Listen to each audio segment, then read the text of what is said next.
제가 100권 넘어가면서부터는 세지 않습니다. 왜 그러냐면 책도 정도껏 많이 내야지 너무 많이 내니까 오히려 그게 욕먹는 책을 뭐 어떻게 쓰길래 저렇게 많이 내? 그래서 저는 웃으면서 그럽니다. 저는 질보다는 양이다.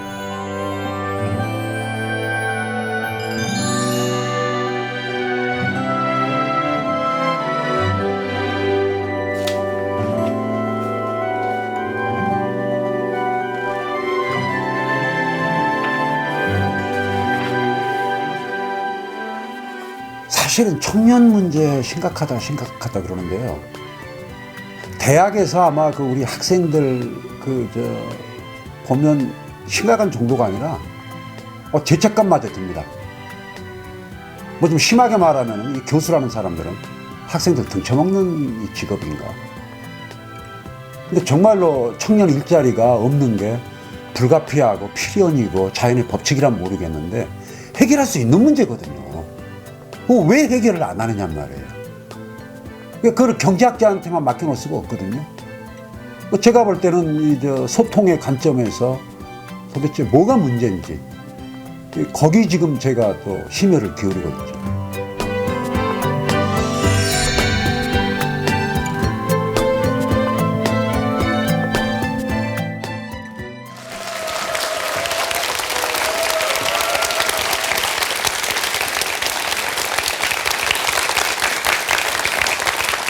고맙습니다. 개인적으로 대단히 영광스러운 자리인 동시에요.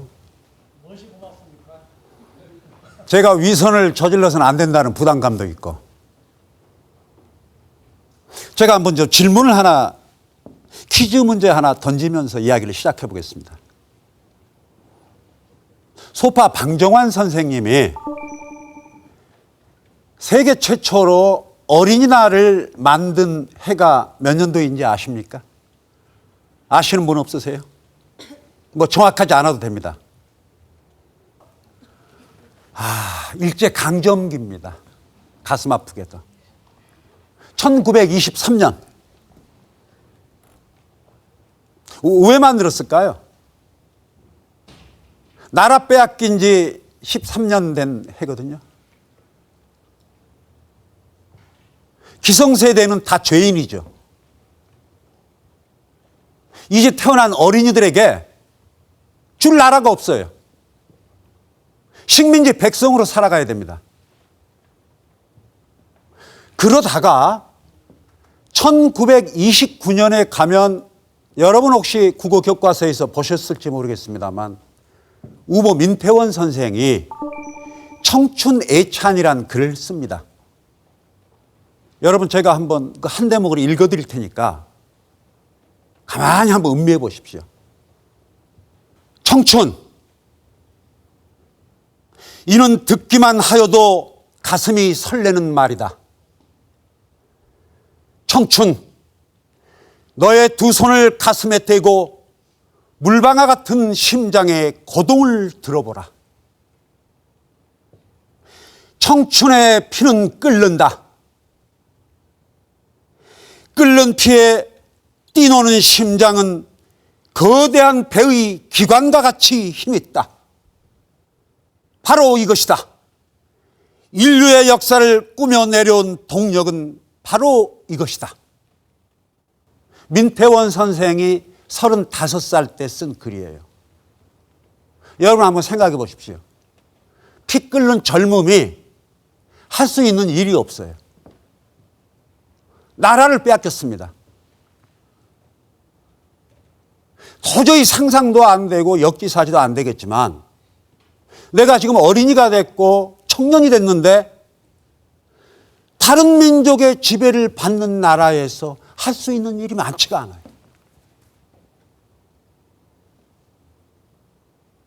그래서 오죽하면 청년에게 기대를 걸었겠습니까?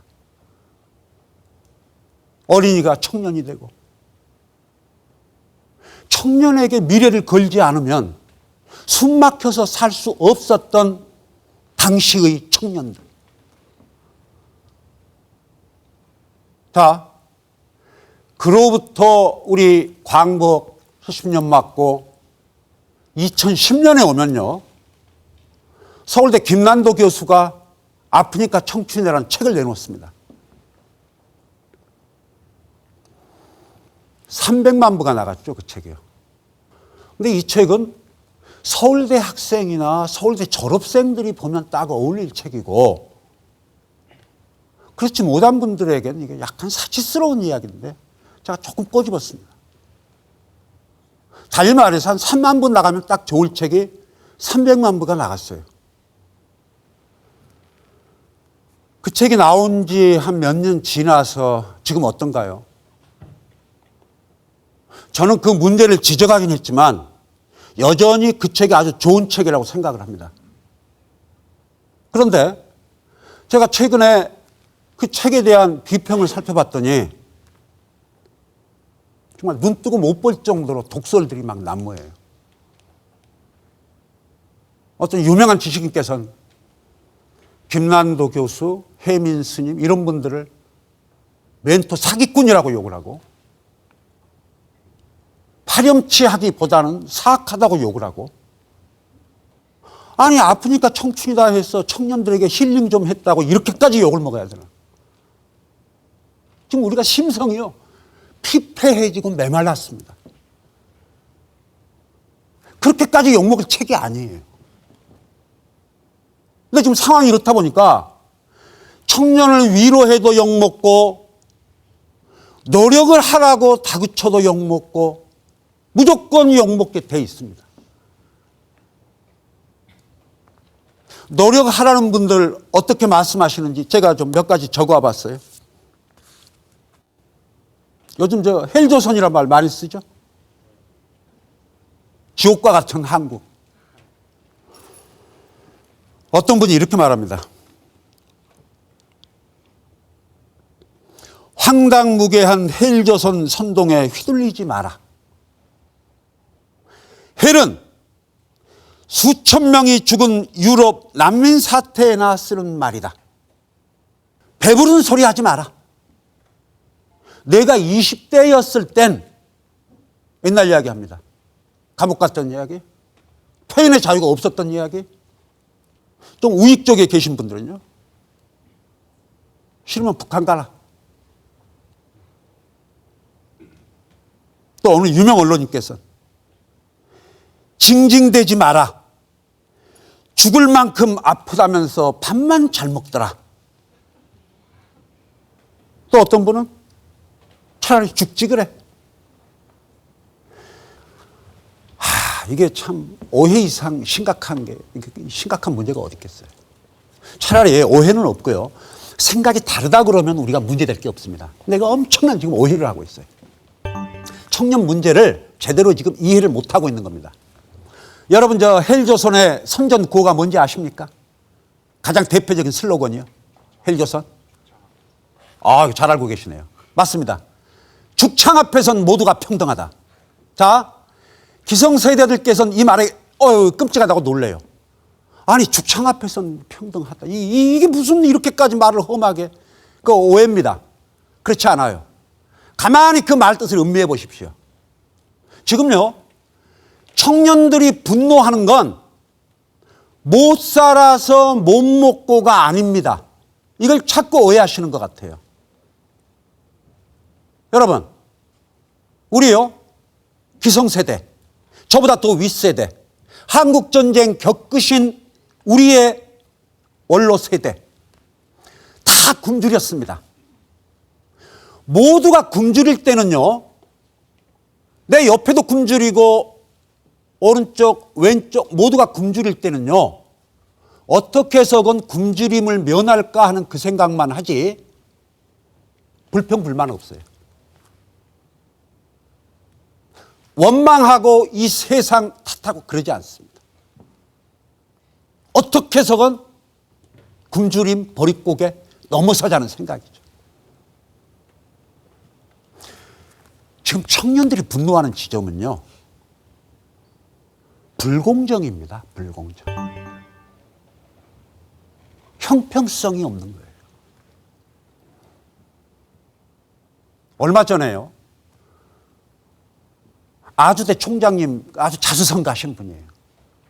그분이 무역협회 가서 특강을 하셨는데 정말 그 가슴에 쏙 들어오는 말씀을 하시더라고요. 대학 총장으로 아주 크게 성공하신 분인데도 대한민국은 성공한 잘난 5%만을 위한 나라다. 그게 무슨 뜻입니까? 그게요, 그러니까 우리가 잘난 5%를 공격하자 그 뜻이 아닙니다. 대한민국 국민 대부분이 잘난 5%에 진입하려고 전부가 다 애쓰고 있습니다. 다 우리가 잘난 5% 안에 들어가려고 하기 때문에 잘난 5%가 권력과 부와 좋은 문화적 기회까지 독과점하는 것에 대해서 불만이 없거나 불만을 가질 새가 없어요. 왜요? 나도 내 자식 공부 잘 시켜서 거기에 진입하게 만들면 되는 거죠. 이게 지금 끝이 없는 지금 비극입니다. 청년 실업자 100만 넘죠? 전국의 알바족 500만 넘습니다. 최저임금 미만을 받는 근로자가 230만이고요. 비정규직이 지금 어느덧 870만에 왔습니다.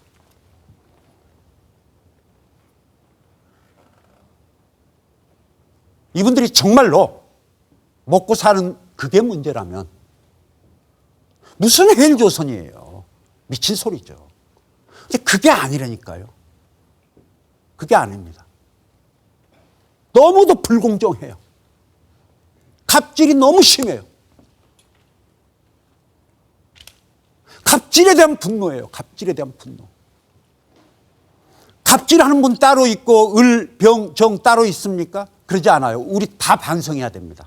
우리는요, 내가 을로서 갑에게 당하면요, 나보다 약한 병에게 또 을질합니다. 그리고 우리 그걸 당연하게 생각을 해요. 여러분, 저 얼마 전에 아주 인기리에 끝났던 미생이라는 드라마 기억하십니까? 거기 정규직으로 된 사람이 뭐라고 그래요? 비정규직이 정규직을 되려고 하는 것에 대해서 반대합니다. 우리가 이 정규직 자리에 오기 위해서 어떤 피와 땀을 쏟았는데 세상에 날로 먹으려고 해? 반대합니다. 젊은 분들, 대학생들이 차별에 찬성합니다. 그걸 능력이라고 그러고 실력이라고 그래요. 누구 탓할 때가 아니라는 거예요. 우리가 지난 반세기 넘게 우리 사회를 끌어왔던 방식이 될 사람 밀어서 위에 올리고 그 사람들 밑에서 떨어지는 국물 받고 그 안에 우리는 진입을 해야 돼. 우리가 조금 더 미쳐 있다니까요. 역설적으로요. 청년 문제는 청년 문제가 아닙니다, 여러분. 청년 문제를 자꾸 청년 문제로 보고 청년만 파고들죠. 답이 안 나와요. 청년 문제는요, 대한민국 시스템의 문제입니다. 대한민국 작동 방식의 틀이 좋으냐, 패러다임이 계속 유효하냐, 수명이 다했다는 걸 알리는 카나리아 같은 존재예요, 청년은요. 왜요? 세상이 아무리 잘못됐어도 나이가 드신 분들은 거기에 저항하고 항거하기보다는 포기합니다. 젊으니까 비명을 지르는 거예요. 그럼 우리가요, 청년 취업 문제 관련해서 청년들에게 고통받는 걸 보고서 느껴야 될 첫 번째 거는, 대한민국 시스템이 이제는 다 됐구나. 그러나 욕하면서 우리 바꾸자 그러면 안 돼요. 왜요? 지난 반세기 동안 우리를 먹여 살리는 데 큰 기여를 했습니다. 여러분 부모님 세대 때는요, 집에 자식이 많아요. 대학 다 못 보냅니다. 대표 선수 한 명만 대학에 보내요. 장남을 택합니다, 보통. 딸은 대학 안 보내요. 공장 보내요. 공장에서 벌어오는 돈 장남의 대학 입학금으로 씁니다. 그 뜻이 뭔가요? 도저히 자식들을 다 대학 가르칠 수가 없으니 대표 선수 장남을 우리가 키워서 이 자식이 출세를 하면 형제를 돌봐주겠지. 이게 바로 개천에서 욕나는 모델이에요. 근데 이게요, 우리 대한민국 경제를 이끌어온 이른바 트리클다운, 낙수 효과라는 겁니다. 이게 바로요. 낙수 효과는 이거예요. 잔을 쫙 쌓아놓고요. 층층이 쌓아놓고 위에서 물을 부어보십시오. 물이 척척척해서 밑에까지 내려갑니다. 대한민국이 워낙 가난하고 자원이 없으니까 일단 대기업 키워서 몰아주고, 그럼 훗날 중소기업에게 뭔가가 흘러갈 것이다. 전국을 다 발전시킬 수 없으니까 서울 중심으로 키워주고, 그럼 지방에까지 뭔가 내려갈 것이다. 위에서 아래로. 이게 바로 낙수 효과예요. 득 봤습니다, 우리가. 왜요? 워낙 가진 게 없었기 때문에 가진 게 없는 집안에서 장남에게 올인해서 모든 투자해놓고 장남 잘 돼서 가족에게 베푸는, 그렇지 못한 비극적인 집안도 있긴 하지만 그 모델이 일정 부분 성공은 거뒀어요. 근데요, 이젠 더 이상 안 돼요. 될 수가 없어요. 그 모델이 가장 잘 통했던 1970년대에 우리나라 경제 성장률이 연평균 10%가 넘던 때입니다. 지금 우리 경제 성장률 얼마입니까?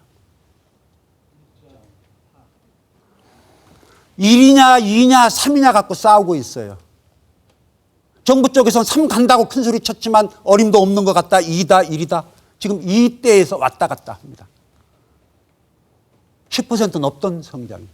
게다가 요즘 성장은 고용 없는 성장이에요. 전쟁, 취업 전쟁, 정규직, 비정규직 전쟁, 알바 전쟁, 피해갈 수가 없게 되어 있습니다. 왜요? 고성장을 전제로 했던 우리의 과거 발전 전략이 이제 드디어 임계점에 이미 온 거예요. 이거 바꿔줘야 돼요. 9988이라는 구호 아시죠? 대한민국 기업의 99%가 중소기업입니다. 수로 봤을 때. 고용의 88%를 중소기업이 맡고 있습니다. 중소기업을 외면하고 취업전쟁이 풀릴 것 같나요? 죽었다 깨나도 안 됩니다. 사기치면 안 돼요. 그러면 중소기업에도 갈 수 있어야죠, 우리가. 중소기업 거부하는 청년들 다 그거 나온 책들 많아요, 자료들. 무슨 이야기 합니까? 다 제가 조사해보고 드리는 말씀이에요. 갑질과 불공정을 이야기합니다. 그러니까 사회에 갑질과 서열에 따른 온갖 폐악질은 그대로 놔두면서 눈높이 낮춰라? 왜 이렇게 욕심부리냐? 분수하라라? 이게 폭력이 아니면 뭡니까? 이렇게 해서 절대 안 바뀝니다.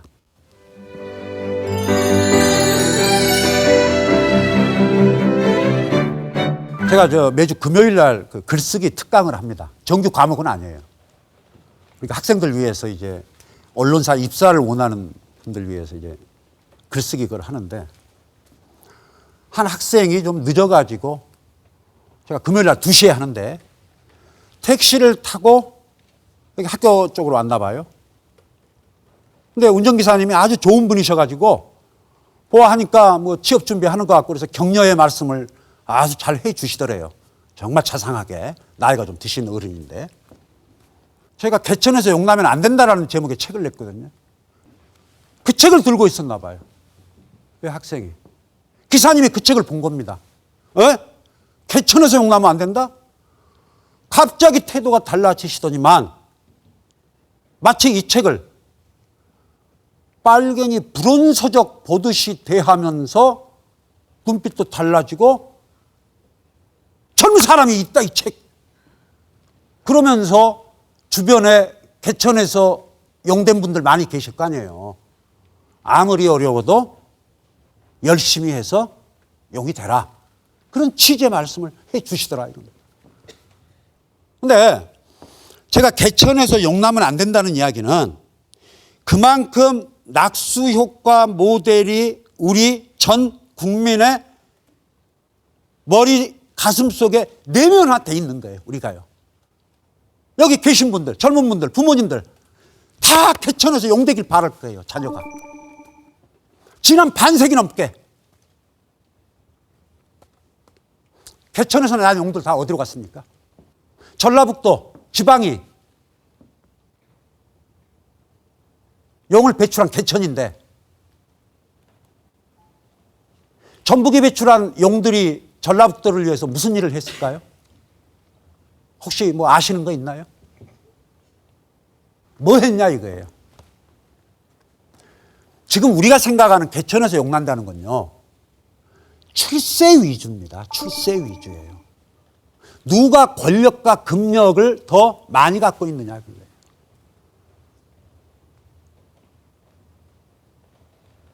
여러분 저 고등학교 총동창회 한번 모교 한번 동창회 할 때 한번 좀 알아보십시오.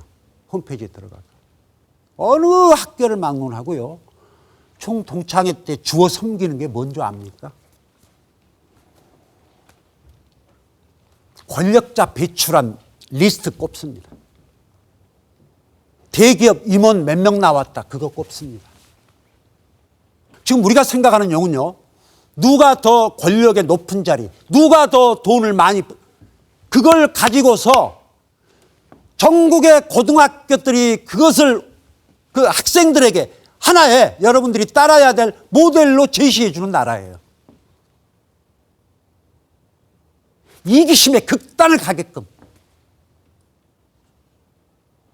제대로 정신 박힌 학교라면요. 출세를 따질 게 아니고 누가 이름 없는 낮은 곳에서 지역사를 위해서 봉사하고 헌신했나.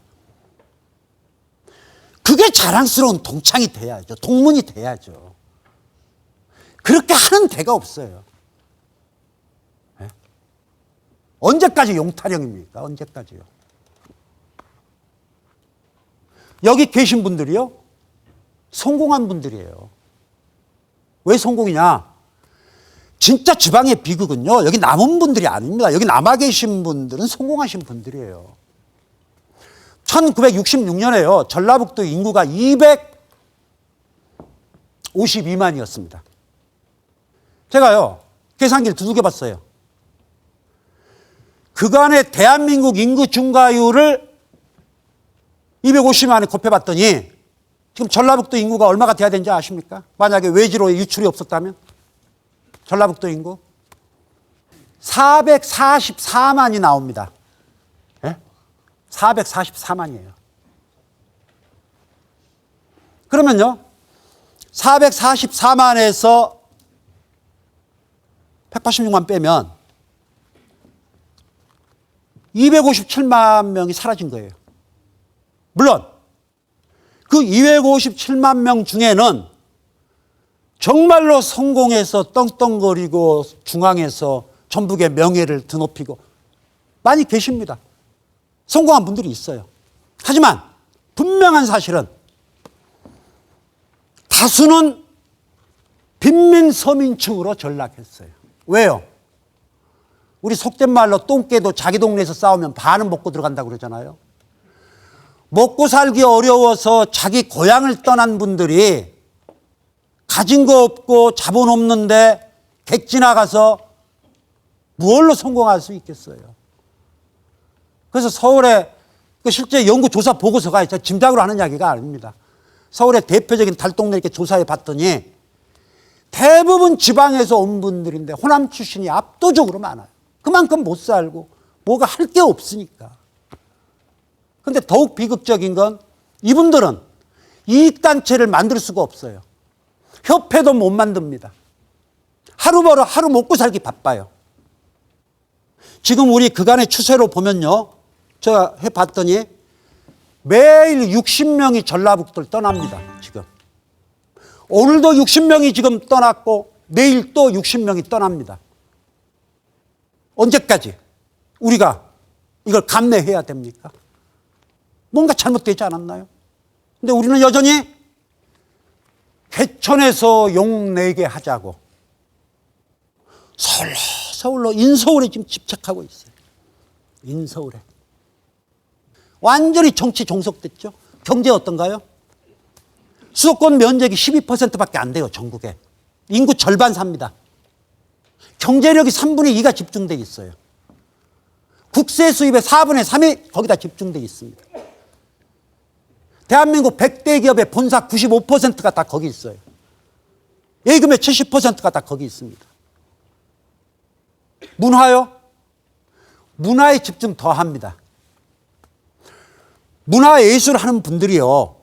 서울서 안 살면 안 된다고 제가 그런 증언들 나온 거 다 모아뒀습니다. 미쳤어요. 미쳤어. 이게 지금. 내부 식민지입니다. 지금. 문화적 모멸은 어때요? 사이버 세계에서 유행하는 말 보십시오. 지방충, 지균충, 기균충, 지잡대. 우리 헌법을 한번 볼까요? 오늘 혹시 가서 검색하셔서 대한민국 헌법 제 11조 한번 봐보세요. 119조 한번 봐보세요. 122조 보세요.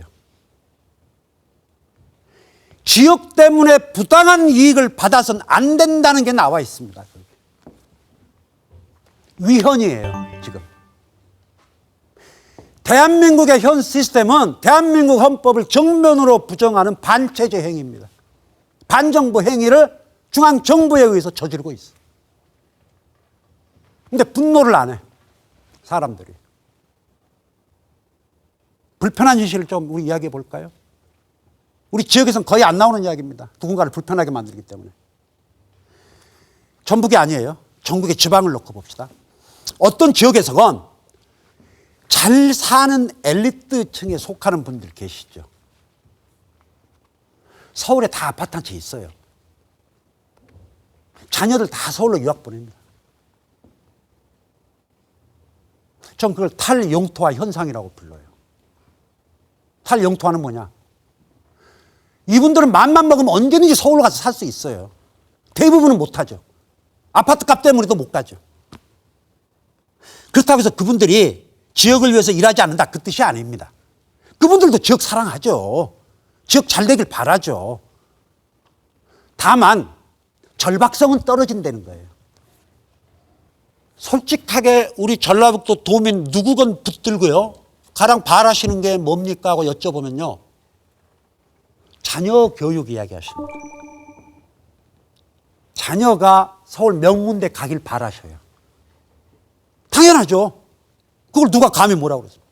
당연하죠. 당연한데 전라북도의 모든 분들이 다 자녀를 서울 명문대를 보내기를 원하는데 그 총합이 전북의 이익하고 맞을까요? 가만히 한번 생각을 해보세요. 이거 좀 아주 복잡한 문제입니다. 가정별로, 가구별로 전북 도민의 행복의 질, 수치가, 그 총합이 전북 발전하고는 어떻게 연결되냐 이 말이에요. 제가 전국의 지방신문들, 물론 포털 통해서 들어가 봤습니다만 다 검색해 봤어요. 다 들어가 봤어요. 지방선거 때, 총선 때 가장 많이 나오는 공약 중에 하나가 뭔지 아십니까? 어느 지방을 막론하고 서울에 학숙 지어주겠다. 인재숙을 지어주겠다. 그래서 우리 지역 공부 잘하는 고등학생이 서울로 유학을 가서 높은 주거비용 줄일 수 있게끔 안전하고 쾌적한 환경을 제공하겠다고 그래요. 앞다투어 후보들마다 다 공약을 합니다. 한번 들어가서 확인해 보세요. 학숙, 인재숙 한번 검색해 보세요. 전국의 모든 지역이 경쟁을 해요. 왜 그럽니까? 알아요. 내가 시장 선거에 나왔건 국회의원 선거에 나왔건 그걸 공약해야 유권자들이 좋아하셔요. 그만큼 우리 자녀 교육에 관한은 우리 대한민국 국민들이요, 목숨 겁니다. 그러니까 그 목숨 건다는 걸 알고 있는 정치인들은 어떻게 해서건 서울 명문대에 많이 보낼 수 있게끔 서비스 제공하는 데에 지방의 재원을 쓰겠다는 거예요. 서울 명문대에 전라북도 도민의 자녀들이 많이 진출한다. 각 가정의 행복에 곧 올라가죠. 반면 전라북도에 있는 대학은 뭐가 됩니까? 근데 우리는 서울로 보내는 걸 인재 육성 전략이라고 하고요. 지역 발전 전략이라고 해요. 전북의 남은 젊은이들은 뭐가 되나요? 이거 좀 뭔가 이상하지 않나요? 요즘 모든 분들이 그러셔요. 요즘은요, 기술개발, 연구개발의 중요성 때문에 대학이 기업을 끌고 온다고 그래요. 기업이 대학을 따라갑니다. 여태까지 서울 보내느라고 지역 대학을 만약에 이렇게 키웠더라면 정말로 우수한 인재, 그분들이 서울 명문대 가는 것도 좋고, 하지만 또 개인에 따라서는 전북에서도 해볼 수 있네? 그런 풍토가 조금 내려져 왔다면 전북이 지금 이렇게 됐을까요?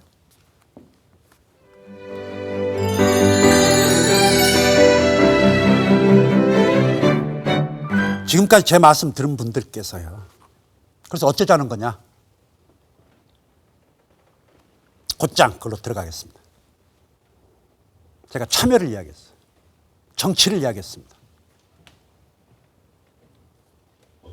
정치를 통하지 않고 대안은 없습니다. 있을까요? 혁명? 유혈혁명? 왜 그렇게 해요? 가능하지도 저는 않다고 보지만. 우리 정치를 한번 봅시다. 정치를. 자, 고발을 하나 할게요. 저희 어렸을 때는 과자가 귀했던 시절에요. 아이들끼리 장난만은 아니었습니다. 정말로 과자를 더 먹고 싶어서 과자가 몇 개가 오면은 옆에 누가 뺏어 먹을까봐 형제끼리가 미리 침을 태태 뱉어놔요. 과자에다가. 에? 침을 태태 뱉어놓으면 침 뱉은 거 누가 먹으려고 해요? 자기가 다 먹겠다는 거죠. 그래도 침 뱉어도 먹었어요. 침 뱉어도 먹어 그냥. 왜? 과자가 맛있으니까. 과자가 귀하던 시절 그랬어요. 지금 우리 정치권이 하고 있는 게 다 그겁니다. 저는 한때는요, 정치권의 선의를 믿은 적이 있어요. 아니, 저분들 개인적으로 만나보면 다 착하고 선량하고 좋은 아빠고 좋은 남편이고 정말 괜찮은 분들이에요. 배울 만큼 배웠고. 너무 다 좋은 분들인데 왜 여의도만 가면 저렇게 손가락질, 욕을 먹을까? 우리나라 정당에 대한 신뢰도 조사해 봤더니 세상에 2.7%가 나오더라고요. 100명 중에 3명도 압니다. 신뢰를 안 해요, 신뢰를. 그래서 제가 정치인을 메르스처럼 대한다고 그랬어요. 가까이 가서는 안 돼.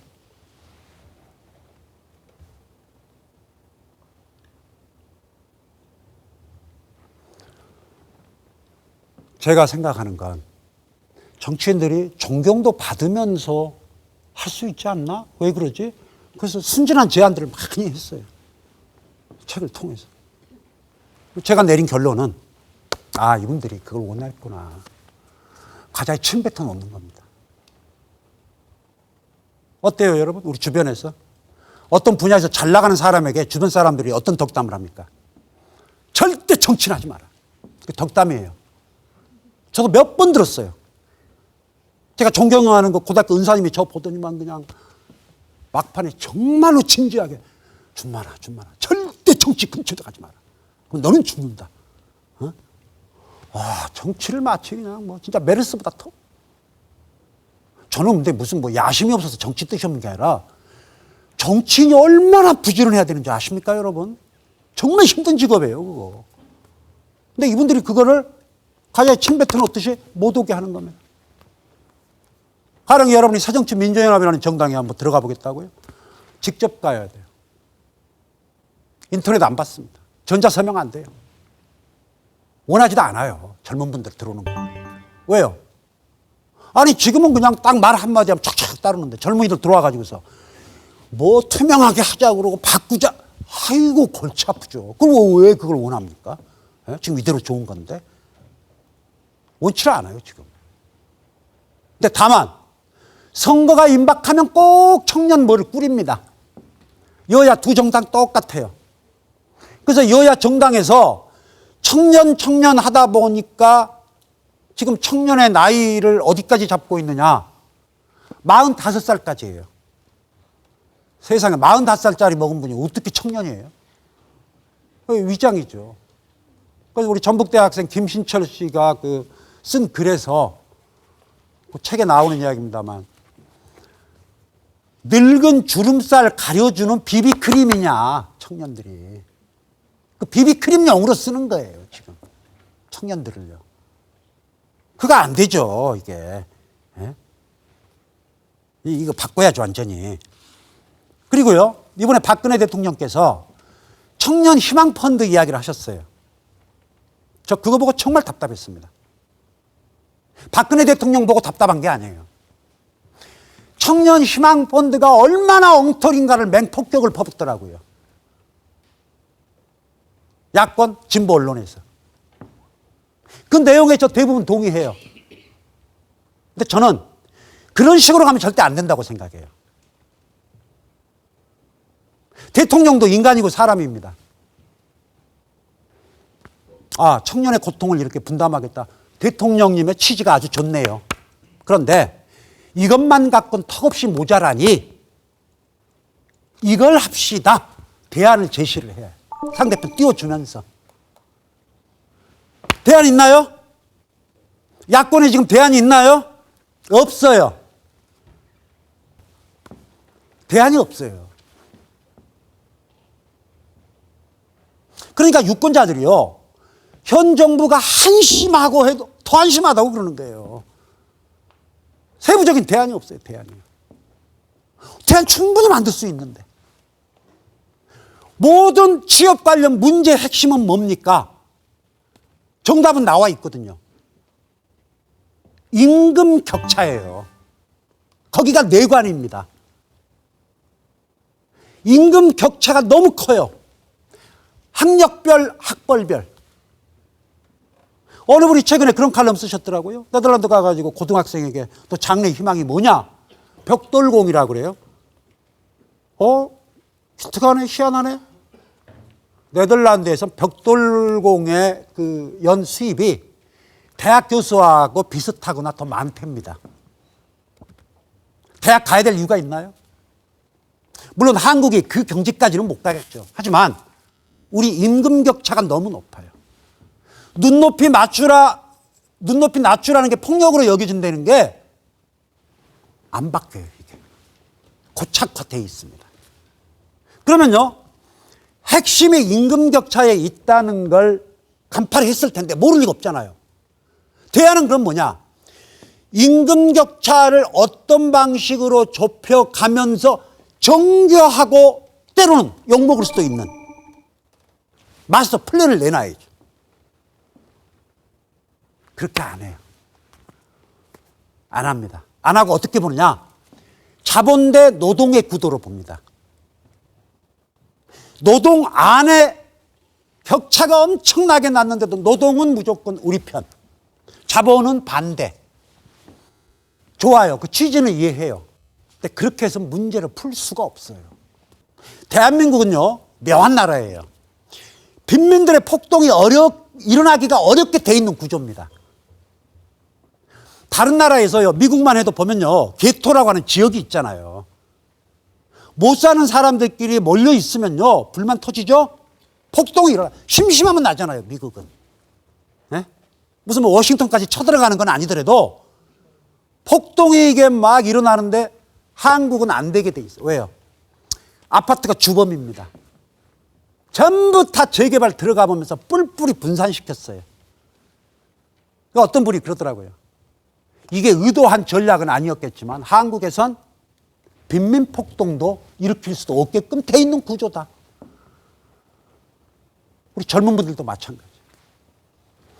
고시원, 원룸, 파편화. 이분들을 대상으로 정치 참여하라, 정치 참여, 관심 들릴 수가 없어요. 그러니까 저는 말도 안 된다고 이렇게 일축하는 거 전적으로 동의해요, 공감해요. 그래서 제가 제 나름대로 고민하다가 생각해 본 대안이 약한 연결의 힘입니다. 돈 안 들어가요. 시간 안 들어가요. 약한 연결의 힘이라고 아마 들어보셨을 거예요. 미국의 그 사회학자, 그 그레노베터라고 하는 사회학자가 미국에서 직장 얻은 사람들을 대상으로 광범위한 조사를 했습니다. 당신은 어떤 방식으로 현 직장을 얻었나요? 하고 알아봤더니 놀랍게도 약한 연결을 통해서 얻은 사람들이 더 많았어요. 강한 연결보다. 강한 연결이라는 건 우리식으로 보자면 연고에 의한 일자리 얻기입니다. 내 학교 동창이라든가 고향 친구라든가 친척이라든가 이거 강한 연고죠. 이거는 강한 연결이죠. 근데 반면 약한 연결은 오늘 이 자리에 오셨는데 모르는 분인데 서로 뜻이 통했어요. 그래서 연락처 주고받고 알게 됐어. 커피 몇 잔 마셨어 같이. 약한 연결입니다. 그럼 왜 약한 연결을 통해서 만난 사람들이 일자리를 얻는 데 도움을 주는가? 강한 연결은요, 끼리끼리 어울린다고 행동 반경이 겹치는 분들이에요. 동질적인 분들이에요. 반면에 약한 연결을 가진 사람은 전혀 뜻밖의 엉뚱한 사람들을 만나. 물론 한국에 곧장 적용하기는 어려워요. 미국 이야기니까. 근데 약한 연결의 좋은 점은 뭐냐? 지금 여러분 저 시간 내가지고 무슨 단체 활동, 시간 낼 수도 없죠. 돈까지 내라고요? 어림도 없죠. 근데 자꾸 참여를 주장하는 분들이 옛날 모델을 자꾸 쓰시는 것 같아요. 그 모델로 안 됩니다, 그건. 그 무리한 요구예요. 그래서 제가 생각하는 지금 참여는요, 청년 유니온이라든가 민달팽이라는 조직이 있죠. 정말 이분들이 대단한 것 같아요. 하나의 비전을 보여줬어. 성과를 많이 냈잖아요. 만약에요, 청년 유니온이라든가 민달팽이 모델이 이것이요, 전국으로 확산돼 가지고 우리 전라북도 각 도군마다 이런 조직들이 몇 개씩 있다고 가정을 해봅시다. 저는 바빠요. 취업 준비해야 돼, 공부해야 돼, 시간이 없어요. 거기 모임에 나갈 뜻도 없어요. 시간도 없고. 약한 연결의 힘은 뭡니까? 아주 작은 참여예요. 상징적인 아주 작은 참여. 부담 안 준다는 이야기예요. 조금만이라도. 지금 뭐 내가 백수고 돈도 없는데 한 달에 1,000원? 힘들까? 한 달에 1,000원 내는 거 힘들어요? 회비로? 그런 수준의 참여. 전국에 걸쳐 네트워킹을 해줘야 돼요. 88만 원 세대 쓰신 그 두 유명한 저자분들. 그 책 결론에 그거 나오죠. 책 표지에. 응? 20대요. 토플 책을 덮고 바리케이드 치고 짱또를 들어라. 전 그분들이 그 진심으로 썼다고는 생각 안 해요. 하나의 상징적인 그걸로 이야기한 거겠죠. 저는 반대예요. 토플책, 토익책 계속 보세요. 더 열심히 읽으세요. 왜? 바뀌려면 시간이 오래 걸립니다. 전 개인의 희생을 요구하는 모델은 안 된다고 봐요. 지속적으로 하시되 바리케이드 칠 필요 없어요. 짱돌 들 필요 없습니다. 들려면 종이 짱돌. 투표. 본때 보여주는 정치인 경고하는 겁니다. 화들짝 놀라 자지러 져요. 정말 달라집니다. 달라져요. 근데 정치권은요, 발언 안 하는 사람 무시합니다. 무시해요. 여기서부터 출발을 해야 됩니다.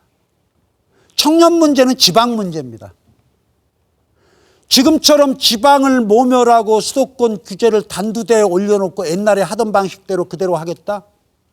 인서울이라는 말로 젊은 지방 청년들에게 모멸감을 주고 이런 식으로 모든 전국의 대학을 서열화, 이런 정신 착란을 이제 중단시켜야 돼요. 왜 그걸 당하고만 있습니까? 여러분, 지방 모멸이 가장 심각한 데가 어딘 줄 아세요? 서울일 것 같아요? 천만에요. 지방이 더 심합니다. 지방이 지방을 더 모멸해요. 왜요? 중앙을 염두에 두다 보니까 거의 자학에 가까운, 우리가 우리 자신을 더 모멸해. 그래서요, 큰 거 바라지 마세요. 작은 성공의 법칙이라고 들어보셨죠? 아, 요거 기가 막힙니다. 제가 그 청년 유니온팀 그 젊은이들을 좋아하는 이유도 이분들이 그걸 알더라고요, 그 이치를. 알바생들의 작은 권익 하나를 자기들이 이뤄낸 거예요. 큰일 아니죠? 하지만 과거에 알바를 하다가 피해를 본 20대 청춘 동지들의 그 억울한 사연, 개인에게 큽니다. 그걸 해결을 했어요. 작은 일을 성공한 거예요. 그게 어떻게 변화시켰냐? 여기 유명한 심리학자가 그 말을 했더라고요. 우리 사람 심리가 그렇대요. 별거 아니네 해봤더니 이만큼만 하면 되네? 나는 이것도 할 수 있잖아. 그게 하나하나 새끼 쳐가지고 나간다고 생각을 해보세요. 그런데 우리 진보 진영은요, 비장미를 즐기는, 패배의 비장미를 즐기는 자학증이 좀 있어요. 명백한 실패인데도 절반의 성공이라고 꼭 그래. 애초에 크게부터 어차피 질 거라고 지레 겁먹고, 지기 위한 명분을 쌓아. 심리학자들이 그것도 그냥 두나요? 미시적으로 자기 열등화 전략이라고 합니다. 우리 진보가 그래요. 작더라도 딱 해갖고 성공, 승리를 할 생각을 하는 게 아니고 어차피 깨질 거 크게 한번 깨지지. 맛있는 말. 그리고 비장미. 그러면서 비분 관계하고 말이야. 탐욕스러운 인간 적으로 만들고 욕하고, 우리는 의연한 선한, 이거 아주 고질병입니다. 이거 바꿔야 됩니다. 이거 바꿔야 돼요. 우리 청년들이 할 수 있어요.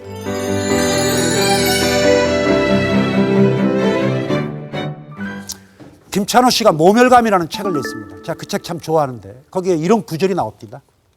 한번 음미해 보세요. 좀 와닿던데. 나를 있는 그대로 받아들여주는 사람들. 있는 그대로.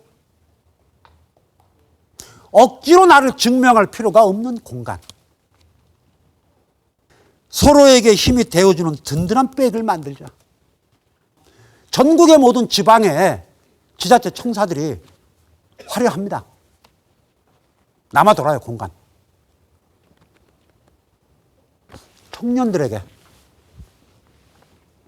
공유가 되는 거예요.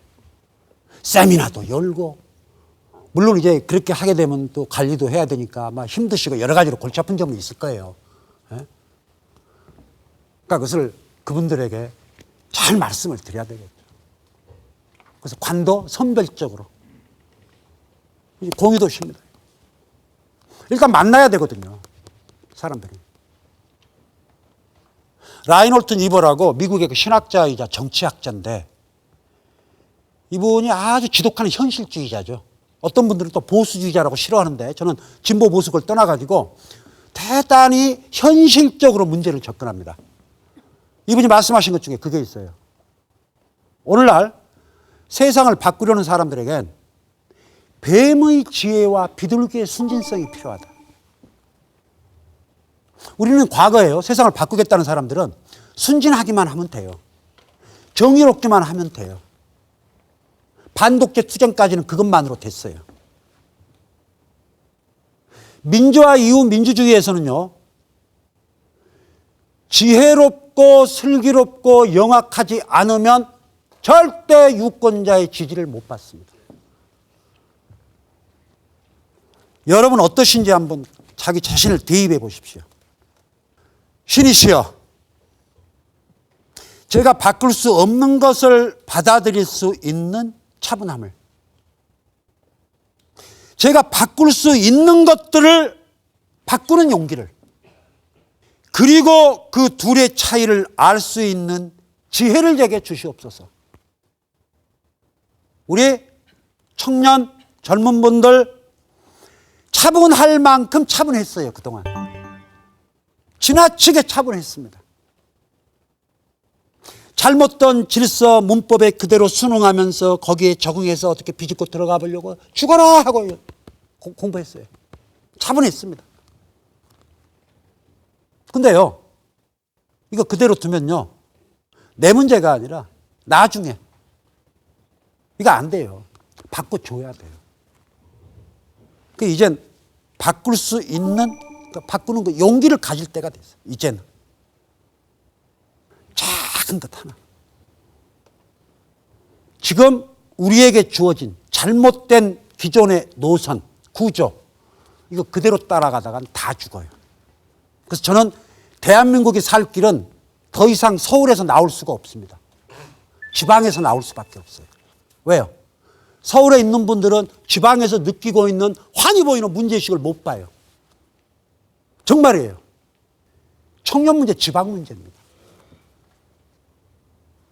그런 생각을 우리 한번 잠시나마 열심히 해보는 그런 기회를 가지면 좋겠습니다.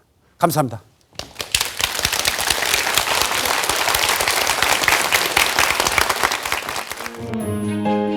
그 문양을 갖다가 뭐라 그럽니까?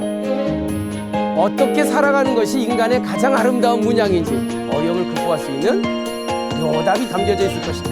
그 오래된 속에 어쩌면 우리가 찾고 있던 답이 있다는 뜻으로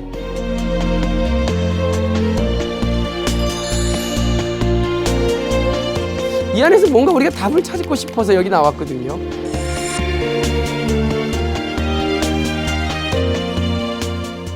사교육을 약화시키려면 대학을 평준화해야 되고, 대학이 평준화가 된다면 학벌주의가 없어지고 차별이 완화될 거라 생각합니다. 더 근본적인 대안이거든요. 임금격차를 줄이는 쪽의 세상을 만들자는 거예요. 대학을 가면 조금 유리하긴 한데 고등학교만 나와도 별 차이가 안 나요. 먹고 사는 데는. 예? 그게 평준화 하고 그걸 뛰어넘는 근본적인 대안 아닐까요? 그러면 우리가 이러한 방향을 잡을 수 있도록 하는 가장 쉽지만 강력한 방법은 투표입니다. 자기 찾아 먹어야 할 정당한 밥그릇이 있고 권리가 있는데 아예 입을 봉하고 각자 내 할 일만 하다 보니까 누려야 될 최소한의 권리도 못 누린다는 거죠. 약한 연결을 통해서 자기 주변에 네트워킹을 해서 그것이 결집이 되다 보면 함부로 못 한다니까요.